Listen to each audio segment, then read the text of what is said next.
الحمد لله نحمده ونستعينه ونستغفره ونؤمن به ونتوكل عليه ونعوذ بالله من شرور أنفسنا ومن سيئات أعمالنا من يهده الله فلا مضل له ومن يضلله فلا هادي له ونشهد أن لا إله إلا الله وحده لا شريك له ونشهد أن سيدنا مولانا محمدا عبده ورسوله أما بعد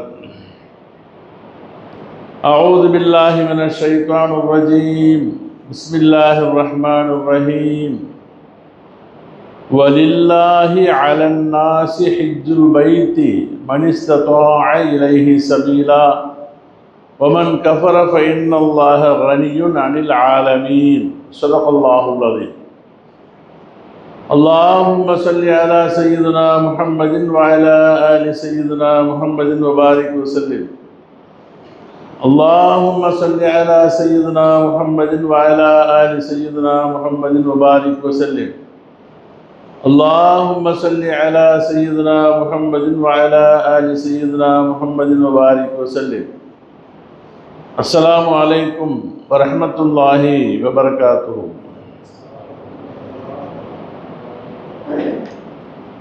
எல்லாம் வல்ல அல்லாஹ் ஜல்ல ஷானுஹு வ தஆலா அவனை ரப்பாக ஏற்றுக்கொண்ட முஃமினான முஸ்லிமான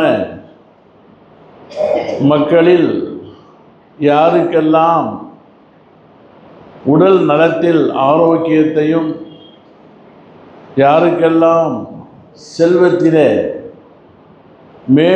மிச்சமான அதிக தன்மையையும் அல்லாஹ் வழங்கி இருப்பானோ அவர்களுக்கெல்லாம் அவர்களுடைய ஆயுளில் ஒரு முறை ஹஜ் என்ற புனித அமலை அல்லாஹ் கடமையாக ஆக்கி வைத்திருக்கின்றார். அப்படிப்பட்ட அந்த மேம்பட்ட அமலான ஹஜ்ஜை நிறைவேற்றுவதற்காக வேண்டி என்று இந்த ஆண்டிலே யாரெல்லாம் நியத்து வைத்து பெயர் பதிந்திருந்தார்களோ யாருடைய பெயர்களெல்லாம் பரிசீலிக்கப்பட்டு ஹஜ்ஜுக்காக அனுமதி கிடைத்ததோ அந்த நல்லடியார்கள் உலகின் பல திசைகளிலே இருந்து ஹஜ்ஜுடைய அமலை நிறைவேற்றுவதற்காக பலர் சென்று சேர்ந்திருக்கின்றார்கள். இன்னும் பலர் போய் கொண்டும் இருக்குகின்றார்கள். இன்னும் பலர் எதிர்பார்த்து கொண்டும் இருக்கின்றார்கள். இப்படிப்பட்ட இந்த காலகட்டத்திலே உண்டான ஜும்மா இது.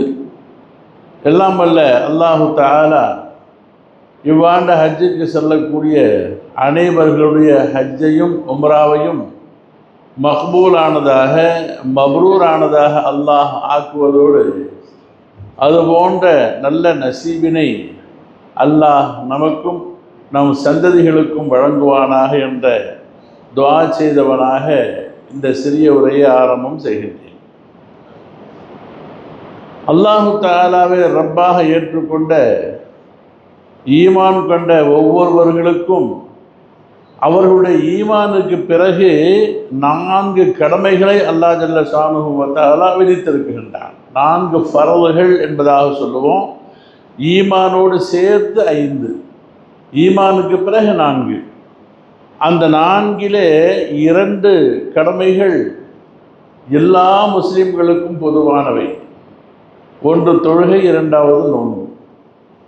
அடுத்த 2 கட்டளைகள் சமுதாயத்தில் யாருக்கெல்லாம் அல்லாஹு தஆலா வசதி வாய்ப்பை வழங்கி இருக்கின்றானோ அவர்கள் ஆண்டிற்கு ஒரு முறை தங்களுடைய மேல்மிச்சமான வருமானத்தில் இருந்து 2.5% ஜக்காத்து கொடுக்க வேண்டும் ஆண்டிற்கு ஒரு முறை.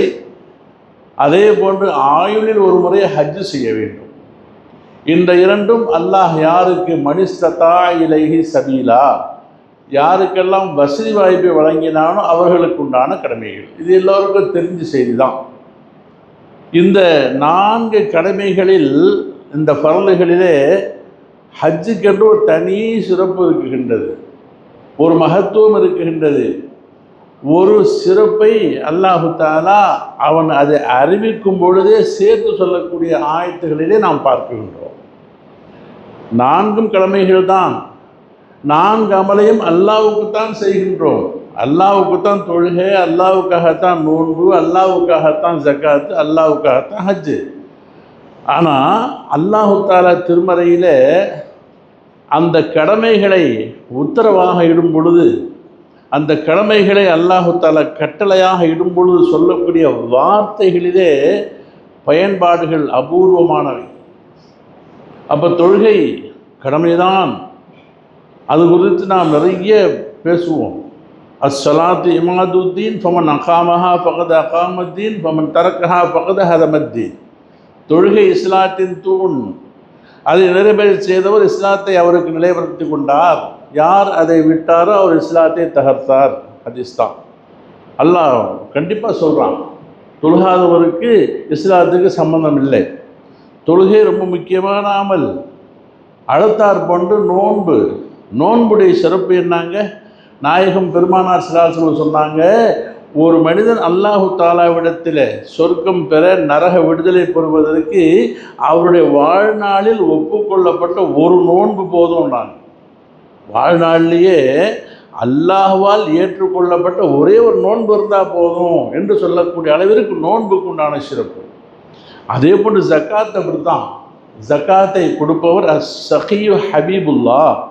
யார் இறைவனுக்காக வேண்டிய தான தர்மங்களை அதிகமாக செய்கின்றாரோ, ஃபர்லான அமல்களை ஜக்காத்தை தருகின்றாரோ, அல்லாஹ்வுடைய நேசர். அவரை அல்லாஹ் நெருக்கப்படுத்திக் கொள்கின்றான், சொர்க்கத்தை விட்டும் தூரப்படுத்துகின்றான். ஹதீஸ் எல்லாம் பார்க்கும். ஆக எல்லா அமல்களுமே மிக மிக முக்கியமானவை, அத்தியாவசியமானவை. இதில் ஹஜ்ஜுக்கு என்ன ஒரு சிறப்பு என்று பார்க்கும் பொழுது நாம் ஒரு விஷயத்தை விளங்க வேண்டும். அல்லாஹ் இந்த கட்டளைகளை எந்த எந்த ஆயத்தின் வழியாக வெளிப்படுத்துகிறான்னு பார்க்கணும். அப்போ முதலாவதாக தொழுகையை பற்றி அல்லாஹு தாலா திருமறையிலே சொல்ல வரும் பொழுது அந்நிசா சூராவில் 103வது ஆயத்தில் தான் சொல்கிறான். அந்நிசா என்ற சூராவினுடைய 103வது திருவசனத்தில் அல்லாஹ் கட்டளையிடுகின்றான். என்ன சொல்கிறான்? இன்ன ஸலாத்த கானத் அலல் முஃமினீன கிதாபன் மவ்கூதா. நிச்சயமாக தொழுகை முஃமினான ஒவ்வொருவர்களின் மீதும் நேரம் குறிப்பிட்ட ஒரு கடமை, அதை நான் உங்களுக்கு விதியாக்கிவிட்டேன். நிசாவில் உண்டான 103வது திருவசனத்தில் அல்லாஹ் உங்கள் மீது தொழுகை கடமை, நீங்கள் அதை தொழுக வேண்டியது என்பதாக சொல்லி விதியாக்கிட்டேன்னு சொல்கிறான். அதே மாதிரி நோன்பை குறித்து அல்லாஹு தாலா விதியாக்கும் பொழுது என்ன வார்த்தை சொன்னால் தெரியுமா? யா அய்யுஹல்லதீன ஆமனு குத்திப அலைக்குமுஸ் ஸியாமு கமா குத்திப அலல்லதீன மின் கப்லிக்கும் லஅல்லக்கும் தத்தகூன். ஈமான் கொண்ட விசுவாசிகளே, நீங்கள் உங்களின் மீது உங்களுக்கு முன் சென்ற சமுதாயத்தினர்களுக்கு எப்படி நோன்பை கடமையாக ஆக்கி வைத்திருந்தோமோ அதே மாதிரி உங்களுக்கும் கடமையாக்கிட்டோம். நீங்கள் இனிமேல் நோன்பை வையுங்க, உங்கள் மேலே விதிச்சாச்சு. அப்போ 183வது திருவசனம் சூரத்துல் பக்ராவில் அல்லாஹ் சொல்கிறான். அதே மாதிரி இந்த ஜக்காத்தை பற்றி சொல்லும் பொழுது அல்லாஹ் குர்ஆனை திறந்தவனே இருக்கும். அலிஃப் லாம் மீம் தாலிகல் கிதாபு லா ரைப ஃபீஹி ஹுதல் லில் முத்தகீன். இது அல்லாஹ்வுடைய வேதம், சந்தேகமே கிடையாது. இது முத்தகீன்கள், இறையச்சம் கொண்டவர்கள், இவர்களுக்கு நேர்வழி காட்டும். அந்த இறையச்சம் கொண்டவர்கள் முத்தகீன்கள் யார் தெரியுமா? அவருடைய அடையாளம் என்ன தெரியுமா?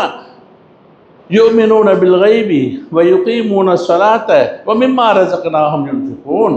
அவர்கள்தான் கைபை கொண்டு ஈமான் கொள்வார்கள், தொழுகை நிலைபெறச் செய்வார்கள், அல்லாஹ் அவர்களுக்கு வழங்கி இருக்கக்கூடிய செல்வத்தில் இருந்து அல்லாஹ் சொன்ன மாதிரி அல்லாஹ்வுடைய பாதையில் கொடுப்பாங்க. அல்லாஹ் சொல்கிறான். அப்போது இதெல்லாம் அல்லாஹு தாலா தொழுகையை குறித்து, நோன்பை குறித்து, ஜக்காத்தை குறித்து கட்டளையிடக்கூடிய வார்த்தைகள், சட்டம் போடும்போது எழுதுகிற விதி இதெல்லாம். அதே நேரத்தில் அல்லாஹ் இந்த ஹஜ்ஜை பற்றி சொல்லும் பொழுது 2 இடத்துல வருதுங்க. அதிசயமாக அல்லாஹ் சொல்லுவான். என்ன சொல்கிறான்? எடுத்த உடனே உங்கள் மேலே ஹஜ்ஜு கடமைலாம் சொல்லலை. வலில்லாஹி அலன் நாசி ஹிஜ்ஜுல் பைத்தி மன் இஸ்ததாஅ இலைஹி சபீலா. ஆல இம்ரான் சூராவில் 97வது திருவசனம்.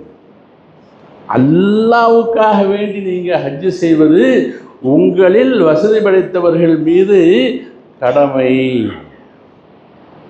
தொழுகையும் அல்லாஹ்வுக்கு தான், நோன்பும் அல்லாஹ்வுக்கு தான், ஜக்காத்தும் அல்லாஹ்வுக்கு தான்.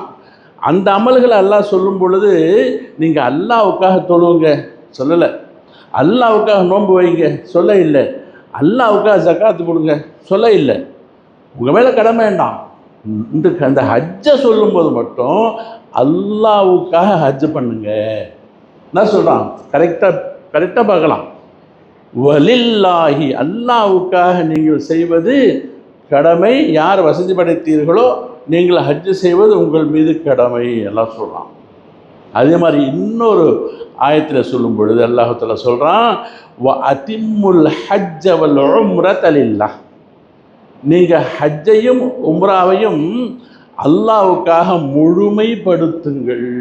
அங்கே லில்லாங்கிற வார்த்தை வருது. லில்லாஹின்னு சொன்ன அர்த்தம் அல்ஹம்து லில்லாஹி. லில்லாஹிக்கு அர்த்தம் அல்லாஹ்வுக்காக வேண்டின்னு அர்த்தம். லில்லாஹிக்கு அர்த்தம் அல்லாஹ்வுக்காக வேண்டி. அப்போ எல்லா அமல்களும் அல்லாஹ்வுக்காக வேண்டி தான் இருக்குது.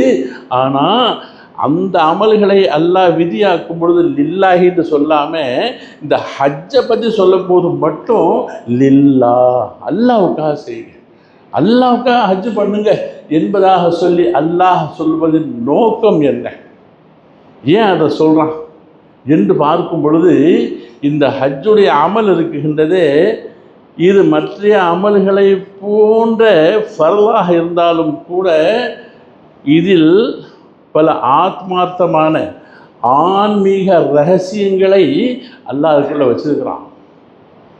நீங்கள் உலகத்தில் எந்த திக்கில் இருக்கும் பொழுது நான் உங்களை பார்க்குகின்றேன். உங்கள் கண்ணில் நீங்கள் மறையிறதில்லை. எல்லா சூழ்நிலையிலும் என்ன நான் உங்களை பார்த்துக்கிட்டு தான் இருக்கிறேன்.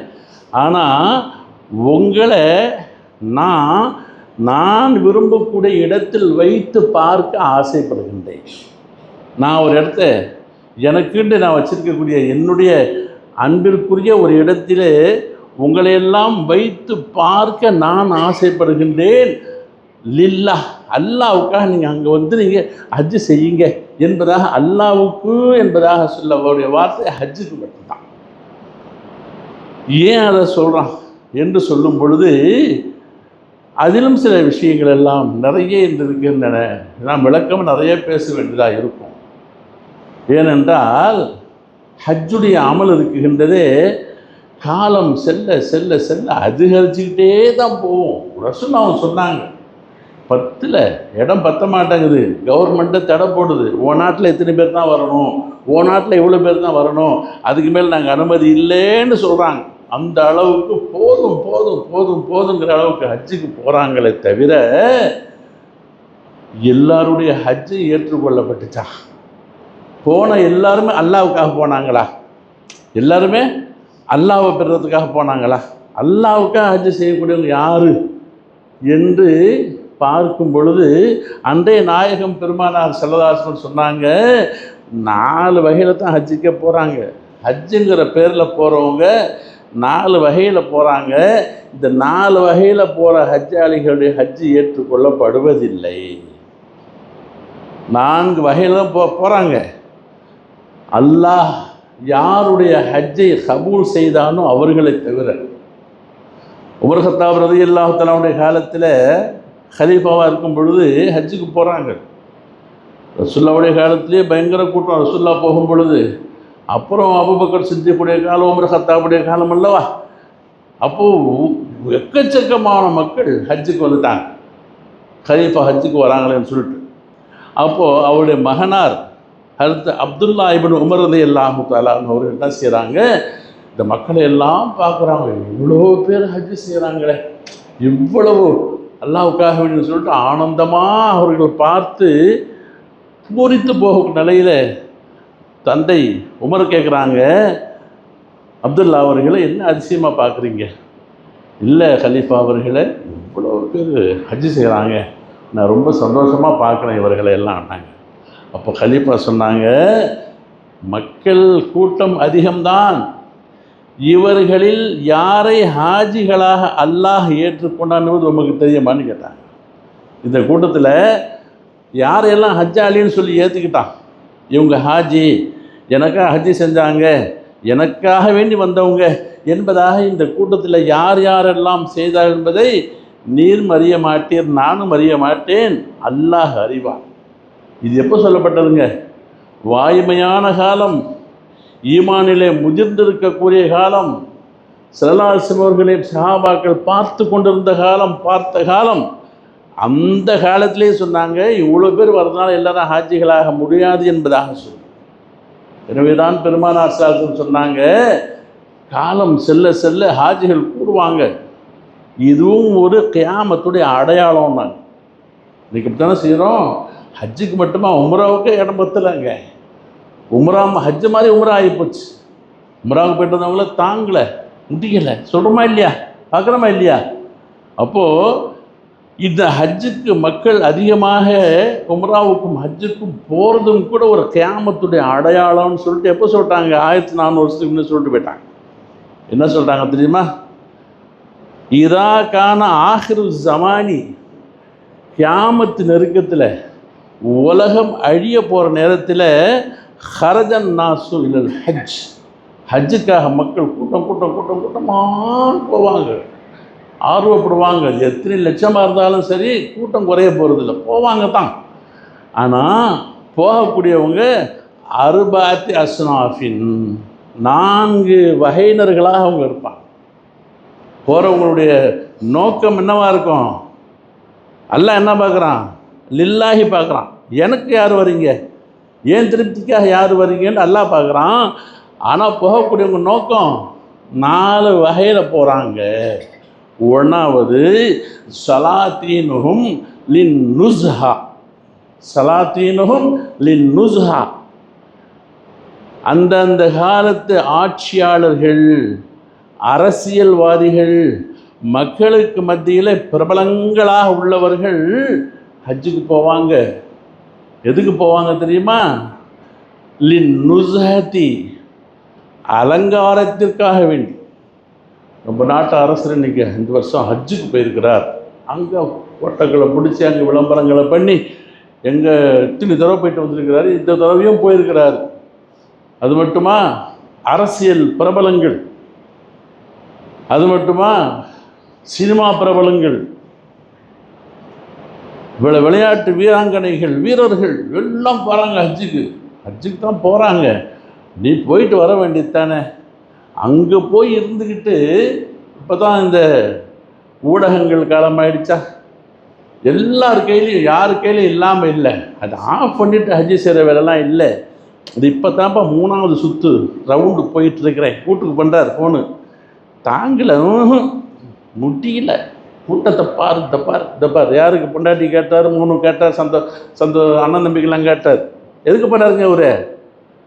ரசூலுல்லாஹி ஸல்லல்லாஹு அலைஹி வஸல்லம் நுஸ்ஹா, எதுக்கு போகிறாங்க இவங்கெல்லாம்? நுஸ்ஹத்துக்காக, சும்மா அலங்காரம் பண்ணுறது. இன்னும் இப்போ கொஞ்சம் காலமாக இந்த யூடியூபுகள், இந்த யூடியூப்பு பிரபலங்கள் இருக்கிறாங்க இல்லையா, இவங்க உம்ராவுக்கு போயிட்டு வந்துடுவாங்க. ஹஜ்ஜுக்கு போகிற ரொம்ப கம்மி, சினிமா துறைக்காரங்க இந்த இவங்கெல்லாம் ஹஜ்ஜு உம்ரா போயிட்டு வந்துட்டால் ஒவ்வொன்றையும் காட்சிகளாக அப்படி போடுறாங்க. ஒரு மேடை பேசக்கூடியவங்களாக தெரியும், ஒரு பெண் மேடை பேச்சாளர், முஸ்லீம்னு தான் பேர். எனக்கு மகாபாரதத்தை அப்படி பிடிக்கும், எனக்கு கண்ணகியை பிடிக்கும், அப்படி பிடிக்கும், அதில் அப்படி இருக்குது, இல்லை எப்படி இருக்குது, எல்லாம் பெருமையாக பேசுவாங்க. பேச்சு, அலங்கார பேச்சு. அந்த பேச்சு நடுப்புற நானும் கூட உம்ராவுக்கு போயிட்டு வந்தேன், நானும் கூட உம்ராவுக்கு போன கூட்டம் அப்படி தள்ளிட்டாங்க, ஒருத்தங்க தூக்கி என்ன நிப்பாட்டினாங்க. அந்த காபாவுடைய வாசலை நான் தொட முடியல, அவ்வளவு கூட்டம், அவ்வளவு பக்தி. அங்கெல்லாம் எதை? அவங்களுடைய பேச்சுடைய அலங்காரத்திற்காக வேண்டி, அவங்க பேசக்கூடிய அந்த மேடை பேச்சை மக்களை கவர்வதற்காக வேண்டி என்று ஹஜ்ஜை எடுத்துக்கு போடுறாங்க. அது மாதிரி சின்னத்திரை பிரபலங்கள், ஆம்பளை பொம்பளை, நான் ஹஜ்ஜுக்கு போயிட்டு வந்துட்டோம், எங்கள் ஃபோட்டோவெல்லாம் பாருங்கள், ஏன்னா விவேஸ் அதிகமாக வரணுமா, நிறைய பேர் பார்த்தாங்களாம், அத்தனை பேர். இதெல்லாம் இல்லாமையா? இதை தான் சொன்னாங்க ஸல்லல்லாஹு அலைஹி வஸல்லம் அவர்கள், அந்த கடைசி காலம் கியாமத் நெருக்கத்தில் ஹஜ்ஜுக்கு போவாங்க, உம்ராவுக்கு போவாங்க. எதுக்காக வேண்டிய லின்னுஸ்ஹதி, தங்களை பிரபல்யப்படுத்தி கொள்ள, அலங்காரப்படுத்தி கொள்ள.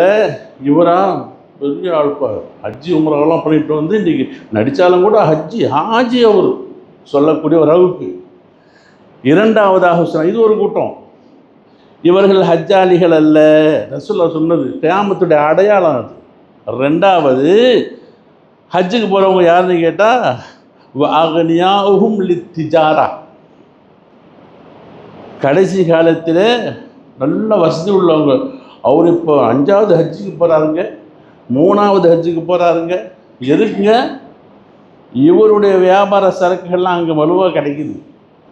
இவர் அங்கே போனார்னு சொன்னாக்கா இத்தனை கிலோ தான் கொண்டு போகணுன்றக்கா, யார்கிட்ட இல்லைன்னு பார்த்து நான் உன்கிட்ட 10 கிலோ போடுறேன், உன்கிட்ட ஒரு 10 கிலோ போடுறேன், இந்த தங்கத்தில் நீ இதை போட்டுக்கிட்டு போ, அதை போட்டுக்கிட்டு போ. ஏன்னா ஹாஜிகளுக்கெல்லாம் ரொம்ப போட்டுலாம் டெஸ்டெல்லாம் பண்ண மாட்டாங்க. என்ன செய்யறது? இப்படி அள்ளி விட்டு இந்த சாமான்களை கொண்டு வந்து வியாபாரத்துக்காக வேண்டியே போவாங்க. ஹஜ்ஜுன்னு சொன்னாது பரவாயில்ல, போன வருஷம் போய் இவ்வளோ கொண்டு வந்தோம், என்னென்ன பொருளெல்லாம் வந்துச்சு, பிரைவேட்டில் போனாலும் பரவாயில்லை, பணம் கட்டினா வாங்கி கொடுத்துட போகிறாங்க, கொண்டாந்துருவோம். ரெண்டாவது கூட்டம் யார்? வியாபாரத்துக்காக செல்லக்கூடிய வசதி படைத்தவர்கள். 2 பேர் ஆச்சுங்களா? அவர்களும் ஹஜ்ஜாலிகள் அல்ல. மூன்றாவதாக பெருமானார் சொன்னாங்க ஃபுகராவுஹும் லில் மஸ்அலா, அந்த கியாமத் நெருக்கத்தில் ஏழைகளும் ஹஜ்ஜுக்கு போவாங்க. அங்கே கடனை வாங்கி உடனே வாங்கி போய் அங்கே அந்த ஃபர்ல தோல்த்து முடிஞ்ச உடனே டக்குன்னு எழுந்திரிச்சு அப்படியே சஃபில் நேராக வசூல்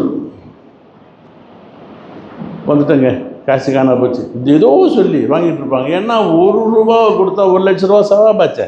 அந்த ஹரமில் 1க்கு 1 லட்சம் சவாப் இல்லையா? என்ன செய்வாங்க? ஒரு 5 ரியாலோ 2 ரியாலோ 1 ரியாலோ போடுவோம், 1 லட்ச ரூபா கிடைக்கிட்டோமே, சவாப் கிடைக்கிட்டோமே, போட்டது உண்டு. அப்போ அங்கே பார்க்குறோம் ஹஜ்ஜில் இந்த வேலையெல்லாம் நடக்கும். ஏழைகள் போவார்கள், அவர்கள் யாசகம் கேட்பதற்காக வேண்டி. 4வது ஒரு ஆள் இருக்கிறான், நம்ம ஜாதி இருக்கிறான். யார்? உலமாக்கள். இந்த உலமாக்கள் போவாங்க. எங்கள் ஹஜ்ஜு தான் 8 ஹஜ்ஜி போய்ட்டு வந்துட்டாருங்க, 7 ஹஜ்ஜிக்கு போய்ட்டு வந்துட்டாருங்க. எதுக்காக வேண்டி? ஒரு பட்டம் போட்டுக்குவார் பெருசா, இல்லை ஹாஜி அப்படி இப்படின்னு போட்டு அப்படி ஹஜ்ஜத்துங்க எங்கள் ஹஜ்ஜத்து. அது ஒன்றும் இல்லை, அவர் வச்சு சம்பாதிக்கிறதுக்கு என்ன செய்கிறாங்க? இன்னார் தலைமையில் எங்கள் ஜமாத்து போகுது, ப்ரைவேட் ஹஜ்ஜிக்காரங்களெல்லாம் இந்த வருஷம் போகிறவங்கெல்லாம் வாங்க, உங்களுக்கெல்லாம் வந்து இன்னார் தலைமையில் அழைச்சிட்டு போகிறோம் நாங்கள், உங்களை அங்கே நல்லா உங்களை சுற்றிலாம் காட்டுவாங்க, வாங்க, இதுவாரெல்லாம் செய்வாங்க தான். இந்த பெருமைக்காக வேண்டி போகக்கூடிய உலமாக்கள், இவங்கள் யாருமே ஹஜ்ஜாலிகள் அல்ல. இது கியாமத்துடைய அடையாளம் என்பதாக நாயகம் பெருமானார் ஸல்லல்லாஹு அலைஹி வஸல்லம் சொன்னாங்க. அப்போது உண்மையான ஹஜ்ஜாலிகள் எதுக்காக போவாங்க? வலில்லாஹி, அல்லாஹ்வுக்காக வேண்டி. ஏன்னு சொன்னால் இந்த ஹஜ்ஜுடைய அமல் இருக்குது, லஸ்ஸத்தான ஒரு அமல், சுவையான ஒரு அமல், ஆன்மீகம் நிறைந்த ஒரு அமல். இந்த ஹஜ்ஜுடைய அமலின் சுவையை குறித்து பேச வேண்டும் என்று சொன்னால் பல ஜுமாக்கள் பேசணும். என்றாலும் ஓரிரு விஷயங்களை நாம் முதல் படியாக பார்க்கும் பொழுது, மக்கமா நகரம் எப்படிப்பட்டது, மக்கா எப்படிப்பட்ட ஊர் என்பதை நாம் பார்க்க வேண்டும். அங்கே போகும் பொழுது ஏதோ ஒரு ஊர் மாதிரி நினச்சிக்கிட்டு, நல்லா பெரிய சிட்டி பெருசாக இருக்குது, அங்கே பெரிய பெரிய மலைகளுக்குள்ளெல்லாம் குடஞ்சி வழியெல்லாம் செஞ்சு வச்சுருக்கிறாங்க, ரொம்ப அற்புதமான மேம்பாலம் கீம்பாலமெல்லாம் இருக்குது, ரொம்ப அபூர்வமான ஒரு ஊரை அழகுபடுத்தி வச்சுருக்கிறாங்க, பார்க்க வேண்டிய இடம்பா என்பது அல்ல. மக்கமா நகரம் இருக்குகின்றதே, அதை குறித்து அல்லாஹு தஆலா திருமறையில் 2-3 பேர்களை சொல்கிறான் மக்காவுக்கு. ஹதீஸ் ஷரீஃபில் பார்ப்போம் என்று சொன்னால், இந்த உலகத்தை அல்லாஹ் படைக்கும் பொழுதே மக்கமா நகரத்தை புனிதப்படுத்தி விட்டான். இந்த உலகத்தை படைக்கும் பொழுதே மக்கா நகரம் புனிதமாகப்பட்ட நகரம். மக்காவிற்கு தனி சட்டமே இருக்குது, மக்காவுக்கு தனி சட்டம். அந்த மக்காவுக்கு போகக்கூடியவர்கள் யாரும் அங்கு உள்ள மரங்களை வெட்டக்கூடாது, மார்க்க சட்டம். அங்குள்ள மரங்களை கிளைகளை பிச்சுக்கிட்டு மரத்தை பக்கம் வச்சுட்டு இருக்கக்கூடாது. அங்கே இருக்கக்கூடிய புற்பூண்டுகளையும் கூட பிடுங்கக்கூடாது மக்காக்குள்ள. அந்த மக்காவுக்குள் வேட்டையாடக்கூடாது. ஏனென்று சொன்னால் அல்லாஹு தாலா ஜாலல்லாஹு தாலா அந்த பல்தத்தன் ஆமினத்தன், அந்த ஊர் எல்லாம் நாங்கள் இருக்கிறான் பாதுகாப்பான பூமி, பாதுகாக்கப்பட்ட இடம். அங்கு யார் சென்றாலும் அவர்கள் பாதுகாக்கப்படுவார்கள். அல்லாஹ் ஜல்ல ஷானுஹு வ தஆலா அவ்வளவு பாதுகாப்பான பூமியாக அல்லாஹ் வச்சிருக்கிறான். அது மட்டும் இல்லாமல் திருக்குறானில் சொல்லுவான், இன்றைக்கி உலகத்தில் எத்தனையோ நகரங்களுக்கு போவோம், நம்ம எவ்வளவோ ஊர்களுக்கு போவோம், பிரம்மாண்டமான சிட்டி, பிரம்மாண்டமான கட்டிடங்கள். அதே மாதிரி இந்த ஊர் சுற்றி பார்க்க போகும் இந்த மலைகள், இயற்கை வள காட்சிகளை எல்லாம் பார்த்தா என்ன அழகு சொல்கிறோமா இல்லையா? இவைகள் அந்த எவ்வளவு பெரிய நகரமாக இருந்தாலும் கூட அந்த நகரங்களுக்கெல்லாம் தாய் யார் தெரியுமா? உம்முல் குரா என்று சொல்லப்படக்கூடிய மக்கமா நகரம். மக்கா தான் தாய். உலகத்தில் உண்டான எல்லா நகரங்களுக்கும் தாய் யாருங்க? காபா, மக்கா. மக்கா அந்த மக்கா என்ன வச்சிருக்கிறான் எல்லாத்துல? உம்முல் குரா, நகரங்களின் தாய் அப்படிங்கிறான். அப்போது மக்கமா நகரம் எந்த அளவிற்கு நிலைத்திருக்குமோ, அழகுபடுமோ, இந்த படைப்புகள் எல்லாம் அழகாக இருக்கும். கிதாபில் எழுதுவாங்க. மேலும் மக்காவுக்கு பக்கான்னு ஒரு பேர், பக்கத்தன்னு சொல்லுவாங்களா குர்ஆனில், பக்கத்தன் முபாரக், முபாரக்கான பக்கா. பக்கா என்று சொன்னாக்கு என்ன அர்த்தம் பார்க்க போனோம்னா, அந்த ஊரை தகர்க்க யாராகிலும் சதி செய்வார்களேயானால் அவர்களை அல்லாஹு தாலா அந்த நகரத்தை கொண்டு அழிக்க செய்வான். அலந்தகை பசூரா பார்க்குறோம்ல. அப்போ அப்ரஹா மன்னன் காபாவை இடிப்பதற்காக வேண்டி வந்த காலத்திலே அல்லாஹு தாலா அந்த சிறு சிறு பறவைகளை எல்லாம் அனுப்பி சின்ன சின்ன கற்களை கொண்டு போய் போட்டு நாசப்படுத்துறதே சின்ன சூறாவில் சொல்கிறான். சூரத்துல் ஃபீல், யானை சூறா. அப்போ அழிக்கப்பட்டுடுவாங்க. அதே மாதிரி இந்த காபத்துல்லா நம்ம நினைக்கிற மாதிரி ஏதோ கட்டணும் என்பது அல்ல. அந்த காபத்துல்லாவுக்கு அல்லாஹு தஆலா திருமறையில் சொல்லும் பொழுது, ஜாலல்லாஹுல் காபத்தல் பைத்தல் ஹராம கியாமன் லின்னாஸ், அல்லாஹ் ஜல்ல ஷானுஹு வ தஆலா அந்த மக்காவில் இருக்கக்கூடிய காபத்துல்லா, அந்த பைத்துல்லாவை உலக மக்களுக்கு வாழ்க்கையின் அடித்தளமாக அல்லாஹ் வச்சுக்கிறான். கியாமன். அப்போது அந்த காபத்துல்லா இருக்கும் வரையில்தான் இந்த உலகம் நிலைத்திருக்கும். காபத்துல்லா பாதுகாப்பாக இருக்கும் பொழுதுதான் இந்த உலகம் பாதுகாக்கப்படும். கியாமத்துடைய நெருக்கத்திலே நடக்கக்கூடாத செயலாக காபாவும் இடிக்கப்படும், மற்றொரு உலகம் அழிக்கப்படும். சூரியன், சந்திரன், இந்த கோலங்கள் எல்லாம் சுழன்று வருவதற்கு காரணமாக இருக்கக்கூடியது அல்லாஹ் சொல்கிறான். என்ன சொல்கிறான்? கியாமன் லின்னாஸ், மக்கள் நிலைத்திருக்க, உலகில் வாழ்வதற்கு, சூரிய சந்திரன் இந்த ஓட்டங்கள்லாம் ஒழுங்காக இயங்குவதற்கு காரணமாக இருப்பது என்னங்க? காபத்துல்லா, மக்கமா நகரம். எனவே கியாமத் நெருக்கத்தில் அது அழிக்கப்படும் பொழுது உலகம் அழிக்கப்பட்டு போயிடும். அப்போ இதெல்லாம் மக்காவினுடான ரகசியங்கள். அல்லாஹு தாலா அங்கே வைத்திருக்கக்கூடிய புனித நீரூற்று ஜம்சம் தண்ணி எவ்வளோ உயர்ந்த ஒரு தண்ணி என்று சொன்னால், என் பெருமானார் சொன்னாங்க, ஜம்சம ஃபீஹி தஆமு துஅமின் வ ஷிஃபாஉ சுகுமின். அந்த ஜம்சம் தண்ணீரிலே எல்லா வகையான உணவுகளின் சத்தையும் அல்லாஹ் வச்சிருக்கிறான். தஆமு துஅமின், உணவுகளினுடைய அந்த அசலை அல்லாஹ் அதில் வச்சிருக்கிறான். அதே மாதிரி எல்லா நோய்களுக்கும் மருந்தையும் அல்லாஹ் வச்சிருக்கிறான். ஹதீஸ் ஷரீஃபில் பார்க்குறோம், தஆமு துஅமின் வ ஷிஃபாஉ சுகுமின். அப்போ அல்லாஹ் அந்த வற்றாத ஜீவநதி இந்த 4000 5000 ஆண்டுகளாக நபீனாம் இப்ராஹிம் அலைஹிஸ்ஸலாத்து வஸ்ஸலாம் அவர்களுடைய காலம் தொடுத்து இன்று வரையிலே அது பொங்கிக் கொண்டிருப்பதை நாம் பார்த்து கொண்டிருக்கின்றோம். இவைகளெல்லாம் அந்த இடத்தை குறித்தும் காபாவை குறித்தும் உண்டான செயல்பாடுகள். அதே போன்று செய்யக்கூடிய ஒவ்வொரு அமலுக்கும், எஹ்ராம் கட்டுறீங்களா, எஹ்ராமுடைய தத்துவம் என்ன, எஹ்ராமில் எதை காணுகின்றீர்கள், எதை விடுகின்றீர்கள், எதுவெல்லாம் உங்களை விட்டும் கழிகின்றது, இதையெல்லாம் சிந்தித்து அந்த அமலில் ஈடுபடணும். ஜுனைத் பகதாதி ரலியல்லாஹு ரஹமத்துல்லாஹி அலைஹி இடத்துல அவங்களுடைய மாணவர் ஒருத்தர் வரார், வந்து சொன்னார், இந்த மாதிரி நான் ஹஜ்ஜுக்கு போயிட்டு வந்தேன் குரு அவர்களே, ஹஜ்ரத் அவர்களேன்னு சொன்ன உடனே அல்ஹம்துலில்லாஹ் ரொம்ப சந்தோஷம்பா என்று சொல்லிவிட்டு கேட்டாங்க, நீங்கள் முதலாக இந்த இஹ்ராம் கட்டுவீங்கல்ல, அப்போ இஹ்ராம் கட்டும் பொழுது உம்மிடமிருந்து பாவங்கள் உதிர்ந்து ஓடுவதை கண்டீரான்னு கேட்டாங்க. இஹ்ராம் கட்டும் பொழுதே உங்களுடைய பாவங்கள் எல்லாம் கரைஞ்சி குளிச்சுட்டு தான் இஹ்ராம் கட்டணும், சுன்னத்து. அந்த இஹ்ராம் கட்டும் பொழுதே பாவங்கள் எல்லாம் கரைந்து ஓடுவதை கண்டீரான்னாங்க. அப்படி ஒன்று இருக்கோன்றார் அவர்.